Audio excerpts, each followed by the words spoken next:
Vamos a leer Hechos capítulo 6, versos 4 y 7. Tenemos que hablar de la primera iglesia, o lo que muchos llaman la iglesia primitiva. Así que vamos a pasar hoy la mañana de este tiempo, en la mañana en Hechos. Vamos a leer Hechos capítulo 6, verso 4 al 7. Y dice allí: y nosotros persistiremos en la oración y en el ministerio de la palabra. Capítulo 6, verso 4. Y nosotros persistiremos en la oración y en el ministerio de la palabra. Un segundo texto en Hechos, capítulo 20, verso 32. Y dice allí, el verso 32, y ahora, hermanos, os encomiendo a Dios, eso es la oración, y a la palabra de su gracia, que tiene poder para sobreedificaros y daros herencia con todos los santificados. El tema de la iglesia primitiva, la primera iglesia, es un tema muy particular. Por alguna cuestión se ha filtrado la idea de que es una iglesia maravillosa y perfecta. Por años y años yo he escuchado de esta iglesia como que es la iglesia ideal. Y muchos dicen, ojalá fuéramos la iglesia primitiva o la primera iglesia. Estamos hablando de la real primera iglesia. Yo no sé si te gustaría congregarte en esa iglesia. Te voy a ilustrar de una manera que lo voy a actualizar. Pero suponete que hay un matrimonio y dice, mi amor, le dice ella, quiero congregarme, quiero buscar una iglesia mejor que la que estamos. Y me dijeron que hay una muy buena iglesia ahí en Jerusalén y es la primera iglesia. Ah, bueno, vamos, dijo él. ¿Quién es el pastor? Es Pedro. Imagínate que están los apóstoles y Pedro. No lo dudemos, vamos. Así que el matrimonio va a la iglesia y se sientan como ustedes se sientan en este culto y dice, mirá, justo está Pedro adelante. Sí, cállate, a ver qué dice. Ah, está hablando del tema de las ofrendas, qué interesante, ¿ves? Es una buena iglesia, le dice ella. Sí, pero está llamando a un hermano, debe ser un diácono. No, y lo llama a un hermano llamado Ananías. Y le empieza a preguntar sobre una ofrenda y sobre una ofrenda que él dice que dio, pero no dio y mintió. Y ahora ellos están mirando y de repente Pedro dice, por lo que has hecho que ha sido una blasfemia contra el Espíritu, Hechos 5, caerás muerto, y Ananías muere. Y el esposo le dice, mi amor, mejor vámonos. No, tal vez es la primera impresión, quédate un rato más, mientras que los jóvenes, dice, sacan el cuerpo de Ananías. Y vos ves que entre los pasillos lo van arrastrando. Ves que está poniéndose linda la reunión, y pasa un rato y aparece la esposa. Y ahí pasa Zafira. ¿Ves? Cállate que va a hablar de la reunión femenina. Me parece que no, dice él. Vos conviniste con tu marido, sí, tanto, sí. Estás mintiendo. Los que sacaron a tu marido, te sacan a vos y muere. Y ya va el segundo. Y él le dice, vamos porque vamos a hacer el tercero y cuarto. A ver si entendés. Más allá del contexto y de las razones que en otro momento podríamos explicarte por qué pasó lo que pasó con Ananías y Zafira. Si ese matrimonio hubiera llegado a la comida de Hechos capítulo 6, donde están comiendo y se supone que son hermanos en la fe, y hubiera visto que había problemas por la comida en una iglesia que se supone tan espiritual, hubieran entendido que es una iglesia redimidos por la sangre de Cristo, pero de pecadores redimidos, pecadores perdonados. Pero pecadores aún, así somos pecadores. Porque amamos gente real, no ideal. Porque no hay una iglesia ideal ni una iglesia perfecta. Ahora, obviamente, la iglesia primitiva, la primera iglesia, tuvo problemas, recién los mencioné, y tuvo pecados. Lo que pasa es que ellos también tuvieron cosas que sí necesitamos tener. La lista es muy grande. Yo podría solo mencionarte algunas. La piedad es una actitud de devoción del corazón. No es una reunión, no es una predicación, es personas que tienen una actitud de amor a Dios, de temor a Dios, de adoración a Dios. La iglesia primitiva fue una iglesia que tenía pasión, sin duda. No te podías aburrir en esa iglesia, y la pasión estaba ligada a algo que no pasaba por cómo cantaban. A ver si te queda claro. La pasión estaba ligada a que por su fe murieron muchos de ellos. Tenés que entender que hombres y mujeres con bebés y niños eran colocados en la arena de Roma, y los leones, eran abiertas las rejas y 6, 8, 10 leones los comían y los devoraban y los destrozaban. Tenés que entender que el muchacho fiel Esteban de la iglesia fue apedreado y muerto por creer en Cristo, así que no podían disasociar no solo la piedad, sino la pasión. Era una iglesia que cantaba y cantaba con pasión, y predicaba con pasión y oraba con pasión. No había nada de corte religioso, rutinario, reiterativo, aburrido. Era fuego en el alma que estaba ligado a lo que era. Por consecuencia, esta iglesia, junto a la piedad y la pasión, le podría adjudicar la palabra poder. Oraban con poder. El mundo temblaba cuando la iglesia oraba. Roma no pudo con esta iglesia por el poder del Evangelio de Jesucristo. Un poder que salvaba a cualquier persona que se rindiera a él. Un poder que se fue extendiendo, y según las palabras de Pablo, en la Biblia, ¿quiénes son estos que trastornan al mundo entero? Así que el mensaje era con poder, la oración era con poder, el servicio era con poder, y cualquier cosa que la iglesia hiciera tenían poder.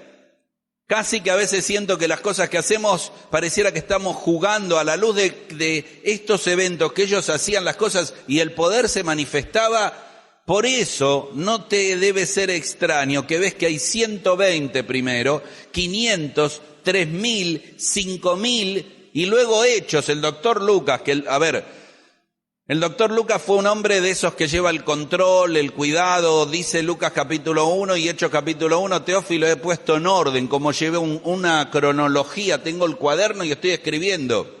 Te digo que hubo 120, tuvo que 3.000, que hubo 5.000 y que se añadía cada día y se multiplicaban. Ya no era 3 más 3, 6, 3 por 3, 9.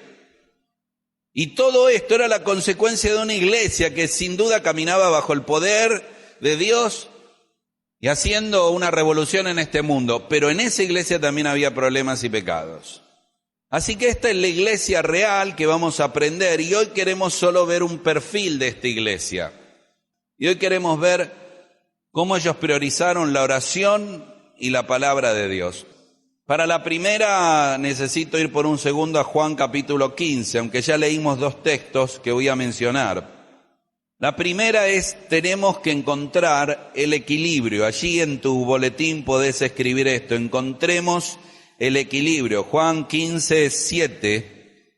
Si permanecen en mí, mis palabras permanecen en vosotros. Así que si ustedes leen la Biblia, viven la Biblia, estudian la Biblia, aman la Biblia, bueno, entonces todo lo que queráis, lo que pidan, lo que queráis, oren pidiendo y será hecho. Ahora ustedes tienen que observar que a lo largo de los tiempos el creyente tiene una dualidad que tiene que resolver. En esta mañana todos estamos expuestos a esto, es volcarse hacia un lado o hacia otro. O sos alguien que ora mucho o que estudia mucho la Biblia, y el punto es el equilibrio. Llega un momento que es tan fuerte esto que algunos hasta llegan a hacer un debate que es más importante. Es el debate más tonto que puede haber. Están tan unidas, serían hermanas siameses, la oración y el estudio de la palabra. Porque no puedo leer el libro como un discurso teológico, es algo que toca mi corazón, cambia mi mente, y por consecuencia debo hablar con Dios de eso. Y cuando hablo con Dios de mis problemas y mis necesidades, como consecuencia voy a buscar la dirección de Dios por su palabra, por donde Él me habla, porque con Dios es una relación de ida y vuelta, hablo y me hablan, como en el matrimonio o en cualquier relación real. Así que necesito hablar con Dios y que Él me hable. La oración y la Biblia están juntas, pero en algún punto, por razones diversas, vos has separado esto. Y no voy a hacer levantar la mano, pero algunos de ustedes podrían decir, sí, soy una persona que ora mucho y leo, pero no tanto, o soy una persona que estudio mucho la palabra y no oro tanto.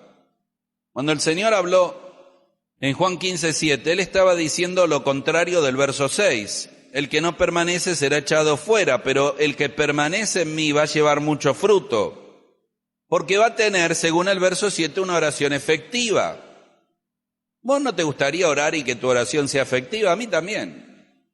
Pocas cosas hacen tan bien para el alma como orar. En el mundo secular, en el corte de un mundo que habla de psicología o de sanidad emocional, mencionan que una cosa buena es orar, pero ellos no lo mencionan con un contenido bíblico, con un entendimiento. Pero lo ponen como el elemento de meditación, que los orientales piensan en meditar, en pensar en uno mismo. Es porque incluso, humanamente hablando, hay un beneficio en ese de tener la vida y reconsiderarla. Pero orar no es eso. Orar no es pensar en uno mismo, orar no es meditar, orar no es hacer una pausa y escuchar una música. Orar es hablar con Dios. Y leer la palabra es un Dios que te habla por su palabra y la oración se convierte en efectiva para que tu oración no sea, Señor, mi papá, Señor, el trabajo, Señor, la deuda, Señor, este problema de mi carácter, sino que sea irreal y que produzca fruto. Eso está hablando el Señor, versos 6 y versos 7, y la única forma es que permanezca en tu mente la Biblia, de tal manera que la Biblia pueda bañar tu mente y tus pensamientos y que la palabra de Dios condicione y controle la forma y la mente del creyente. Como llegando a un punto en que vas a orar lo que Dios sabe que tenés que orar y que Dios quiere que ores. Es como estar de acuerdo con Dios. Como cuando uno habla con la esposa, ¿estamos de acuerdo en esto? Sí. Y a ese punto de concordancia se llega por la palabra, a la oración. Y sin la oración la palabra queda como truncada en la efectividad de producir fruto. Una cosa más del verso 7 dice, os será hecho. Los resultados son seguros. Los resultados son garantizados por Dios. No te dice Dios, ora, haz lo mejor que puedas. Voy a ver si tengo tiempo. Voy a ver si tengo ganas o deseos de concederte. No. No es así. Dios dice que lo que pidamos os será hecho, pero la relación está dada si mi palabra permanece en ustedes. Si ustedes pueden tener esa relación con Dios de que cuando orás con una mente bañada por la Biblia. Así que la oración terminará glorificando al Padre a través de cumplir su voluntad que fue revelada por su palabra. No podés separar la Biblia y la oración. No podés priorizar la Biblia sobre la oración o viceversa, no podés cumplir una sin la otra. Yo leí dos textos, el de Hechos 6, que los pastores de la iglesia dijeron tenemos que dedicarnos a la oración y a la palabra. Y leí Hechos 20, que los encomiendo a Dios, a la oración y a la palabra. La pregunta es, antes de pasar al segundo punto, ¿hacia qué lado se inclina tu vida? Voy a hacer una generalización, tómenlo como algo general. A veces pienso que también tiene que ver con un enfoque de la vida y que pareciera que las mujeres tienen un enfoque más fuerte hacia la oración. Tal vez porque saben hablar, porque saben expresar sentimientos, porque las mujeres son expertas en relaciones, ¿o no? El mundo de la mujer es un mundo relacional. Lo dije bien, ¿no? Así, relaciones. Así que tal vez en este enfoque relacional y de repente parece que el hombre se enfoca por el lado de la palabra. Ambas cosas son erradas. Entonces aparecen mujeres o hermanas en el enfoque del ministerio de la palabra, lo digo en función de, no de que conozca, sino por lo que hemos hablado con Liliana muchas veces, ya que no estoy en las reuniones femeninas, por razones obvias, donde tal vez faltan mujeres que pongan la palabra, como que en algún lugar del recorrido pensaste que era algo exclusivo a los hombres, cuando Dios quiere que seas una mujer tan profunda en la palabra como lo sos en la oración. Por otro lado, los hombres parece que queremos enfocarnos en la palabra, en el texto, en el concepto, y poco en la oración. Y es también un gravísimo error. Porque una de las cosas que más impacta a una esposa o a un hijo es ver a un padre orando. La pregunta es simple: si tus hijos, tu familia te ve orando, sabe que orás, te ve orando, te ve hablando con Dios. Eso tiene un impacto superior a todo lo demás. Así que, terminando el punto, no podés irte ni a un lado ni a otro. Y en esta mañana quisiera que logremos el equilibrio. Y que salgas de acá diciendo: Señor, perdóname, no le he dado tiempo a la palabra como debería, o no le he dado el tiempo y la dedicación a la oración como debería. Ahora viene el segundo y tercer punto, y en esta mañana el recorrido va a ser muy distinto a otros mensajes. Hay dos cosas más a decir. La segunda es que debemos mantenernos orando, o mantengamos la oración. Ese es el segundo consejo. El tercero tiene que ver con la palabra. En este punto, lo que vamos a hacer es un pequeño viaje en la Biblia, y a diferencia de otras veces, no es tanto lo que yo voy a explicar, sino mi intención, tenés que estar en Hechos capítulo 1, es que vos observando, hagamos un viaje por los 28 capítulos de Hechos. Yo no voy a leer, no necesitas leer, pero sí que observes el pasaje y mencionar algo, y que solo la Biblia te revele la importancia vital que tuvo en esta iglesia que tanto hablamos, la oración. Porque casi en cada capítulo de los 28 capítulos de Hechos está hablando de la oración. Porque la oración parece ser un tema tan reiterativo que a veces lo perdés de vista. Y la dirección, la comunión, el poder, las pruebas, la encomendación, el servicio, los milagros, todos pasaron por la oración. Mirá el texto que quieras en Hechos, la historia que quieras, vas a mirar la oración. Algunos pasajes. En el capítulo 1, versos 13 y 14, están los discípulos y los hermanos esperando el tiempo que venga y que la obra del Espíritu de Dios culmine y comience. Y subidos al aposento alto donde moraban, y menciona a los apóstoles, dice: y todos perseveraban, verso 14, unánimes en oración y ruego con las mujeres y con María, la madre de Jesús, y con sus hermanos. Aquí fueron 10 días de oración. La iglesia empezó orando. No estaban orando para que el Espíritu Santo viniera. El Espíritu Santo ya fue prometido y Dios había soplado sobre ellos. Estaban orando porque sabían que venía un momento en que esa relación con el Espíritu Santo iba a abrir la puerta a algo que les excedía en el pensamiento. Este es en uno de los momentos más lindos de la historia. Tal vez este es el momento en que a mí me hubiera gustado estar en esos 10 días, entre que el Señor ya ascendió hasta que va a comenzar la iglesia. Eran tantas las expectativas, tantas las preguntas, tantas los caminos que iban a recorrer que jamás hubiesen pensado, y lo que hacían una y otra vez, perseveraban juntos en una sola alma, quiere decir unánimes, en oración. Cuando llega al verso 15 al 26, ves otro recorrido y cómo oran para que alguien reemplace a Judas.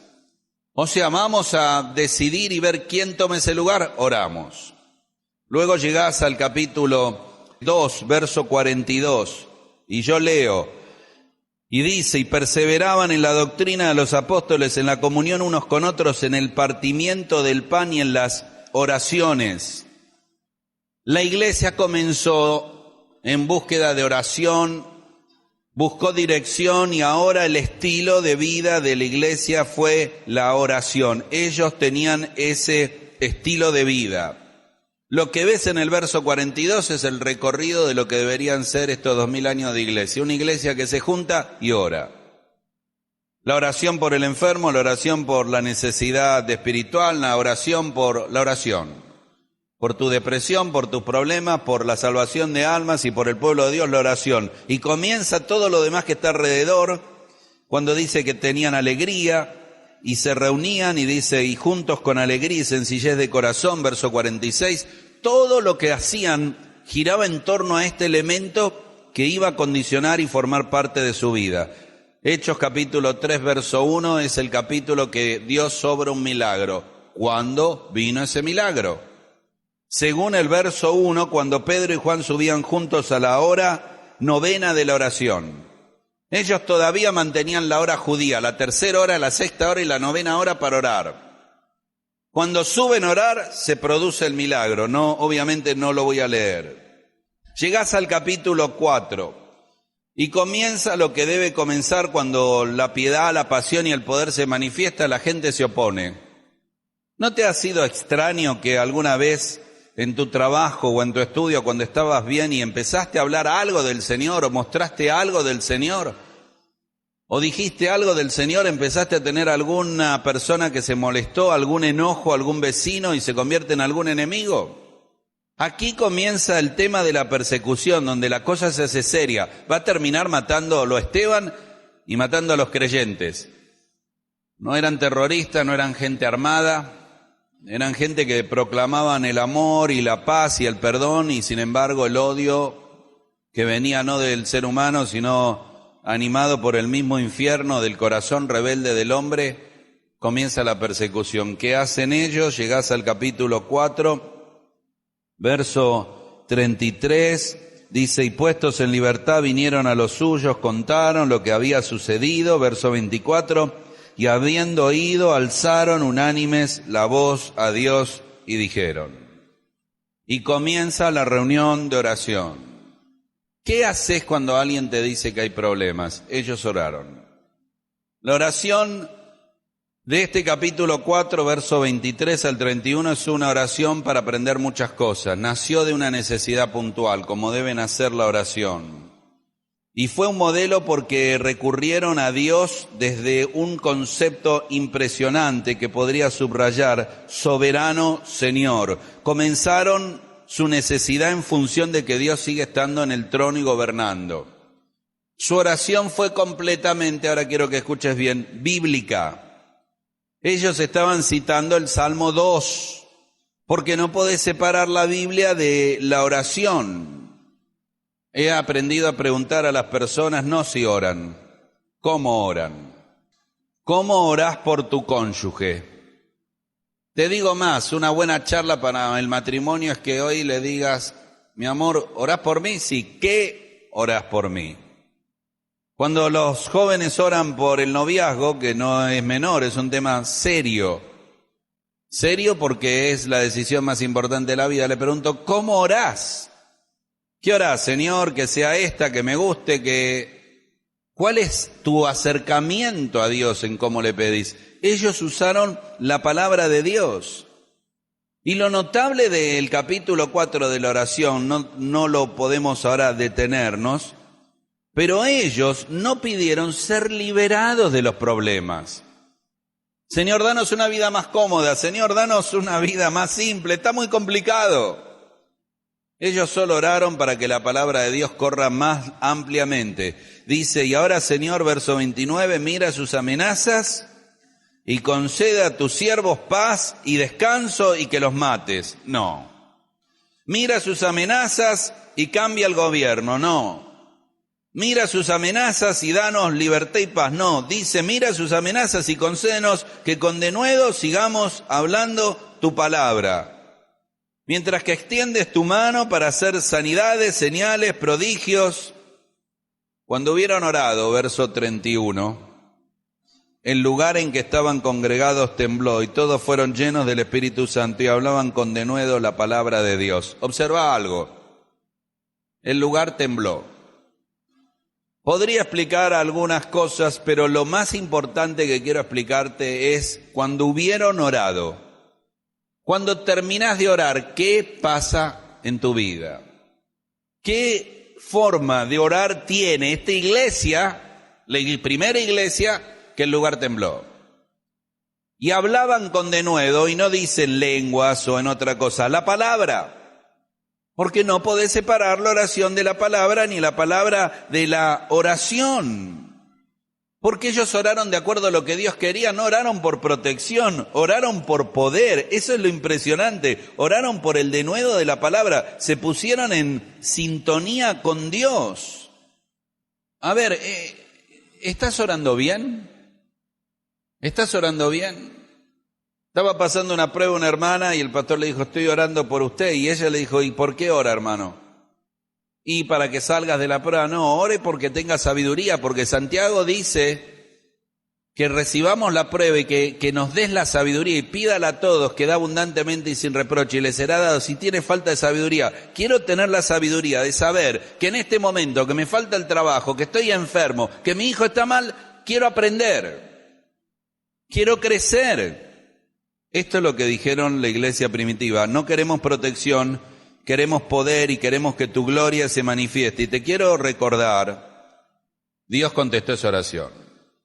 Soberano Señor, y lo era, y el mundo fue revolucionado. Hoy estamos acá por la oración de Hechos capítulo 4, ¿te das cuenta? Porque ellos oraron de manera correcta. Hoy estamos siguiendo la línea de los apóstoles y de Cristo, la iglesia de Cristo, porque ellos oraron no para ser protegidos, sino para que la palabra de Dios se extendiera. Dios era soberano y cuando una iglesia ora así, no hay forma de detenerla. Llegás a Hechos capítulo 6. En Hechos capítulo 6 hay problemas entre las familias por la comida. La comida siempre va a traer problemas. El tema de la comida no es menor. El Señor dijo que la gente se iba a afanar por el día de mañana y se iba a afanar por qué comeremos o qué beberemos. En esta noche millones de personas se irán a dormir sin alimento en su estómago suficiente para sobrevivir. La iglesia que debería dar estaba con un problema y el problema no fue dar más comida. La solución no fue solo atender más a las mesas, que sí se organizó. La solución prioritaria no fue poner los diáconos, que sí se pusieron y atendieron. ¿Saben cuál fue la solución primaria? Que los apóstoles habían descuidado, verso 4, la oración y la palabra. Vamos a seguir orando y vamos a persistir en la oración. Descuidamos la oración, esto es lo que sucede.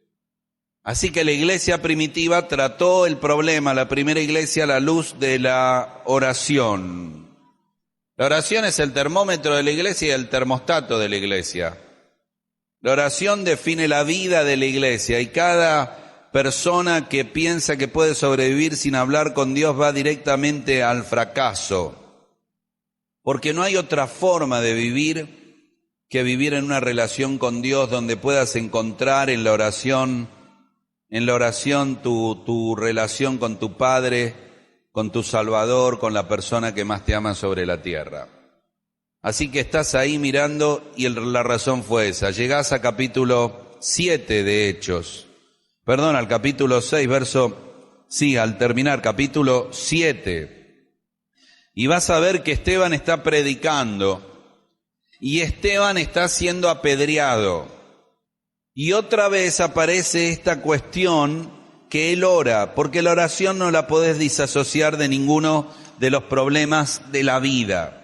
Y cuando él oró, lo impresionante es que él repite y oró para que, Señor, verso 55, pero Esteban, lleno del Espíritu Santo, puesto los ojos en el cielo, vio la gloria de Dios, Jesús que estaba en la diestra de Dios, y aquí veo los cielos abiertos, el Hijo del Hombre. Entonces, dando grandes voces, se taparon los oídos, y echando fuera de la ciudad lo apedrearon. Los testigos pusieron su ropa a los pies de un joven que se llamaba Saulo, y puesto de rodillas, verso 60, clamó a gran voz, Señor, Señor, no le tomes en cuenta este pecado. No dijo, Señor, quiero morir rápido, Señor, me están apedreando, Señor, estoy sufriendo. Este texto debería avergonzarnos. Somos unos, discúlpenme, ¿no se molesta? Tal vez sos viejo como yo, un poco grande.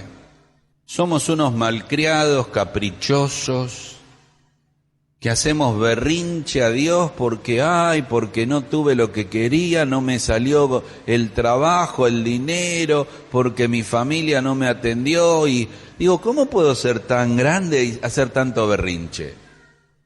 Las piedras llovían sobre Esteban y estaba por morir. Y su oración es: Señor, no le tomes en cuenta este pecado. No hay vida cristiana sin oración. No hay forma de enfrentar la maldad del hombre sobre tu vida sin oración. Y la oración no es una respuesta a tus necesidades y deseos, sino en una línea con Dios, decir: Señor, no queremos protección, queremos poder. Señor, no quiero ser liberado, quiero que perdones a estos hombres y no le tomes en cuenta este pecado. Y dijo y repitió en su oración las palabras del Señor en la cruz del Calvario. Y me encanta que Lucas termine diciendo: dicho esto, durmió. Porque no hay muerte para el creyente, solo un sueño, es dormir y saber que despierta en la presencia de Dios. Durmió. Necesito hacer un paréntesis y preguntarte: hay tantos en esta mañana, ¿estás seguro que si morís en esta noche vas al cielo? La muerte está acechando a cada momento, al de 15 años y al de 50 y al de 80 años. ¿Estás preparado? Cuando la Biblia habla de dormir para el creyente, ¿sabés cómo es? Es como el chico que se queda dormido en los brazos del padre o en la cama de la mamá y amanece en su cama, porque el padre dormido lo llevó en sus brazos hasta su propia cama y su propio cuarto. El creyente no muere, duerme en el Señor, cierra sus ojos en este mundo y los abre en la presencia de Dios. ¿Es esa tu seguridad? Si no lo es, tendrías que en esta mañana considerar seriamente el aceptar a Jesucristo como tu Salvador personal. Pero dejamos a Esteban con su oración. Y entonces llegás a Hechos capítulo 9. Y en Hechos capítulo 9 ves a alguien que se convierte, Saulo. Y alguien pregunta: ¿cómo hacemos para saber que Saulo se convirtió?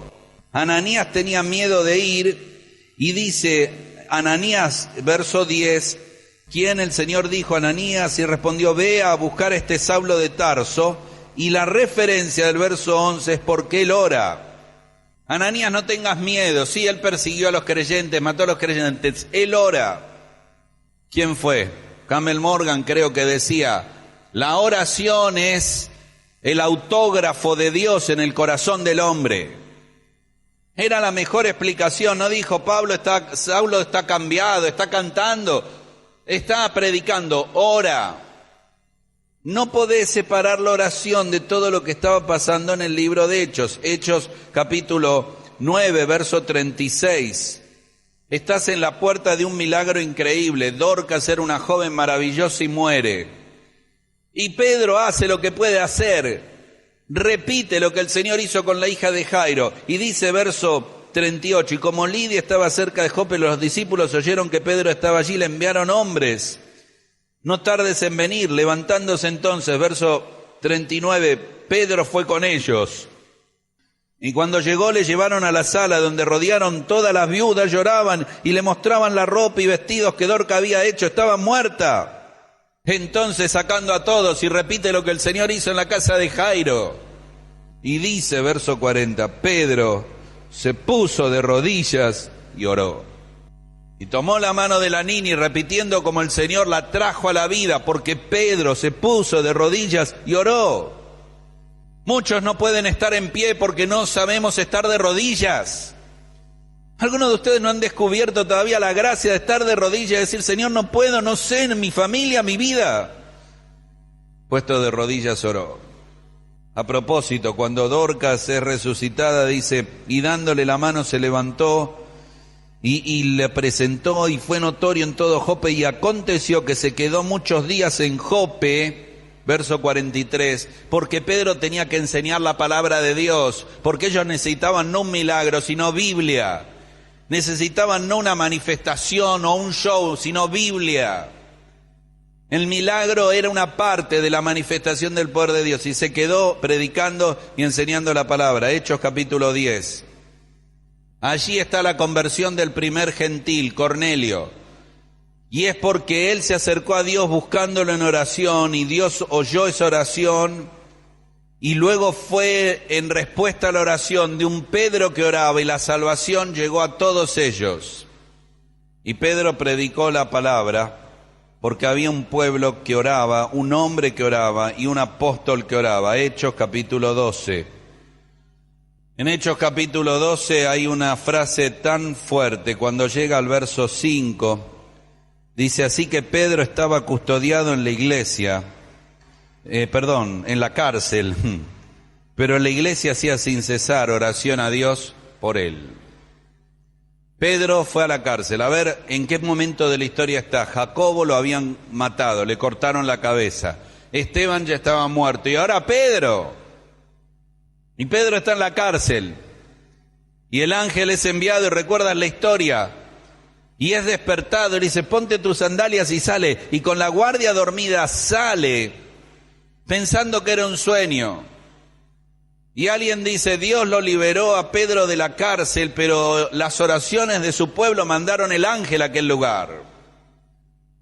Y ya cuando despierta y se ve libre, dice Pedro: ¿a dónde voy? Y mira el reloj, y mira la hora, y mira el día, dice: voy a la casa de María, la mamá de Juan Marcos, ahí están orando, y va a la reunión de oración. Y la reunión de oración de la casa de María también tiene mucho para enseñar, porque te acordás la parte que él golpea y Rode lo escucha y está tan emocionada y dice: ¡ay, es Pedro, Pedro! Y no le abre. Y el otro afuera, con frío: abrime, ¡ay, es que estoy muy emocionada, abrime! Y sale corriendo. Y la gente está orando, diciendo: Señor, libera a Pedro, Señor, libera a Pedro. Y viene Rode: está Pedro, no nos molestes, libera a Pedro. Está Pedro en la puerta, estamos orando por Pedro. Pedro ya estaba libre. Y abren la puerta y ven lo que pasa cuando la iglesia, verso 5, la iglesia hace oración sin cesar a Dios por él. ¿Qué poder hay en un pueblo que ora? Hechos, capítulo 13, bien rápido porque ya terminamos el recorrido. Y cuando llegás ahí al capítulo 13, deben encomendar la tarea y a la obra misionera y salir a un mundo que por años va a extender el evangelio. ¿Qué hacen? Entonces, habiendo ayunado y orado, le impusieron las manos y le despidieron. No hubo encomendación sino un pueblo que ora. Oraron para enviarlos a la obra misionera. La oración no puede estar separado de esto. La oración y la alabanza son armas poderosas. ¿Querés verlo? Hechos capítulo 16. Pablo y Silas están en la cárcel. Dice verso 13. Y un día de reposo salimos fuera a la puerta, y dice más adelante, y dice, y enseñaban y se agolpó el pueblo, pero a medianoche, verso 25, orando Pablo y Silas, cantaban himnos a Dios y los presos los oían. Estaban presos con grillos, encerrados, y cantaban y oraban.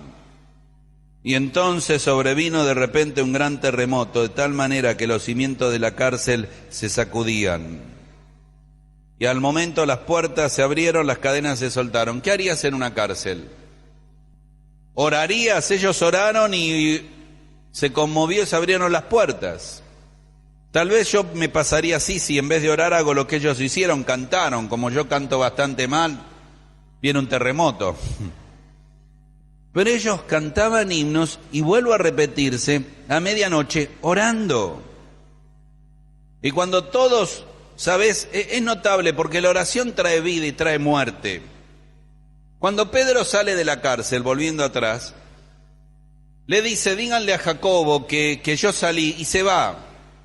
Al otro día había un revuelo enorme en el palacio porque el preso Pedro había desaparecido. Y después dice la Biblia, de haber investigado mucho, mataron a todos los guardias, porque la orden romana era que si un preso se te escapa, morís. Ahora está de nuevo en juego la vida y la muerte, y el carcelero se va a matar. ¿Por qué se va a matar? No es que se quería suicidar porque era loco, sino sabía que iba a morir. Porque se abrieron las puertas, los presos iban a salir, él iba a morir. Y Pablo le dice: detente. Sí oramos, sí cantamos, sí se abrió las puertas, pero estamos todos aquí, no hagas ningún mal, pues verso 28, todos estamos aquí. Y entonces Dios, que tiene sus propósitos, Dios que llevó a Pablo y Silas a una sucia cárcel porque buscaba el corazón del carcelero.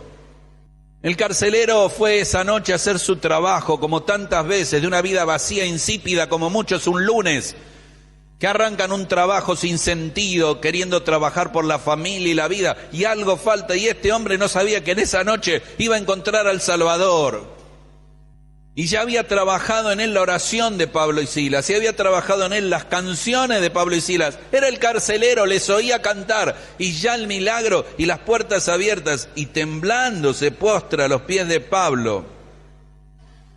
Y le dice el verso 30, ¿qué debo hacer para ser salvo?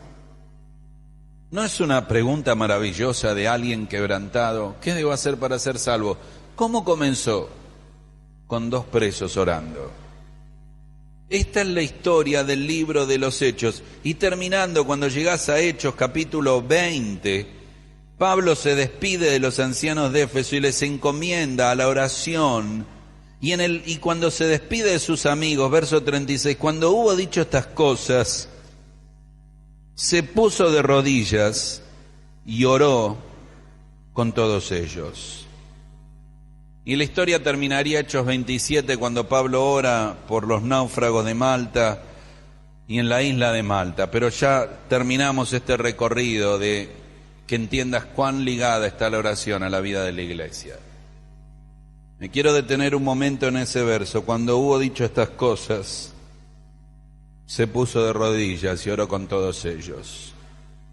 ¿Cómo te despedís de un amigo?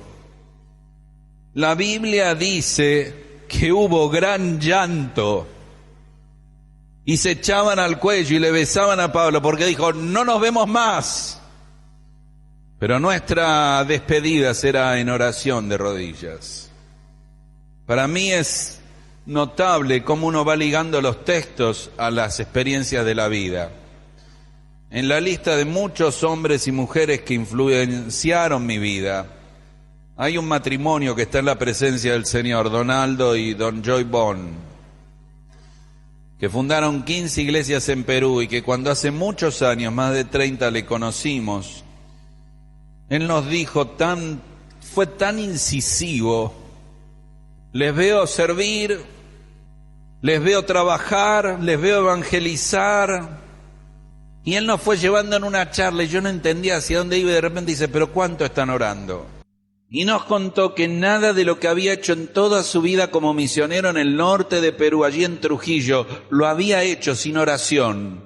Así que cuando iba a empezar una iglesia, primero pedía por lo menos una lista. Si no había 30 orando, 40 orando, él tenía números, no hacía algo. Si queríamos que hacer tal cosa, bueno, 50 personas orando y voy. 30 personas orando y voy. Le preguntaron a Spurgeon por qué predicaba y hacía lo que Dios y Dios lo usaba. Porque hay muchos hermanos que oran por mí, decía Spurgeon. Y Donaldo y Joy fundaron e hicieron lo que hicieron en el norte de Perú porque ellos creían profundamente en la oración. Y lo recuerdo porque oramos para despedirnos. Y en la oración, muchas cosas no recuerdo, pero nunca olvido, dijo, y nos despedimos acá, Señor. Y si no nos vemos acá, nos veremos en el cielo. Y nunca más los vi. Ya tenían sus casi 80 años, 30 años atrás, están en el cielo, los volveré a ver. La oración de despedida. La oración fue dirección, decisión, valor, perdón, conversión, salvación, encomendación, en la tormenta, en la cárcel, en la muerte, de rodillas. Junto al lugar de oración donde no había un templo, fueron a orar junto al río y ahí se convierte Lidia. En último lugar, volvé a Hechos capítulo 1 y solo voy a leer algunos versículos. Debemos proclamar la palabra. Y voy a mencionar, y solo 4 citas vamos a leer. Pero cuando hablamos de la palabra, podríamos haber hecho o hacer el mismo recorrido que acabamos de hacer sobre la oración. En el capítulo 2, verso 41, comienza esto, que sería enorme la cantidad de versículos a leer y no lo vamos a hacer. Y dice verso 41, así que los que recibieron la palabra fueron bautizados y se añadieron aquel día como 3.000 personas. Pedro predicó la palabra de Dios y la gente recibió la palabra de Dios. Y en el capítulo 6 dice, persistían en la oración y persistiremos en la palabra de Dios.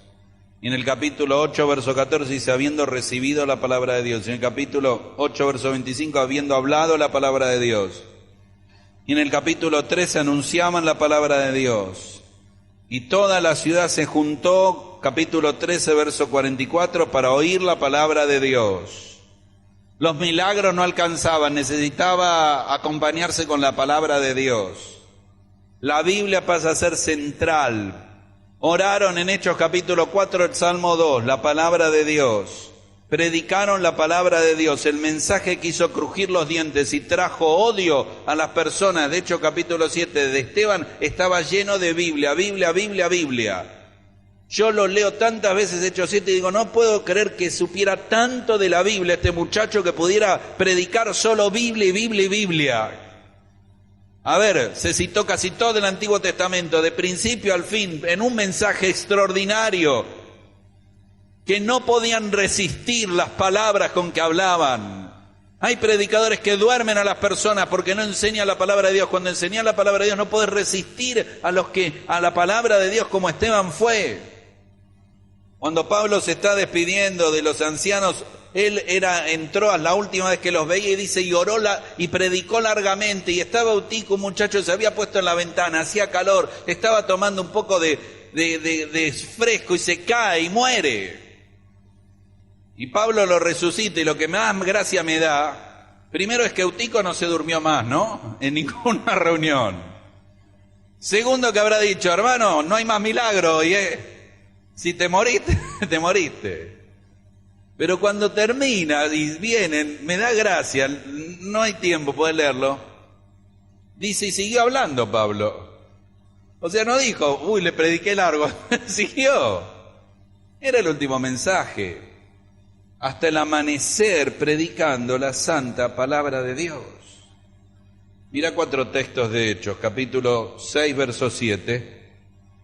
Los únicos 4 textos que elegí de tantos que podríamos mencionar. Hechos capítulo 6, verso 7. Y crecía la palabra del Señor y el número de los discípulos se multiplicaba. ¿Por qué se multiplicaba? Porque crecía la palabra del Señor grandemente en Jerusalén y muchos aún sacerdotes obedecían a la fe. Crecía la palabra. Capítulo 12, verso 24.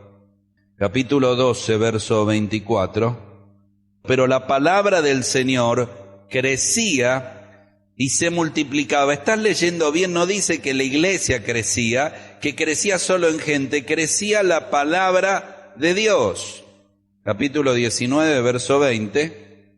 Así crecía y prevalecía poderosamente la palabra del Señor. Y por último, capítulo 13, volviendo atrás un momento, verso 49, dice capítulo 13, verso 49, y la palabra del Señor se difundía por toda aquella provincia. Biblia, Biblia y Biblia. En Tesalónica resistieron un poco a la Biblia. En Berea fueron más nobles y estudiaron más intensamente la Biblia. En Atenas ridiculizaron la palabra. Algunos se convirtieron, otros dijeron te oiremos otra vez.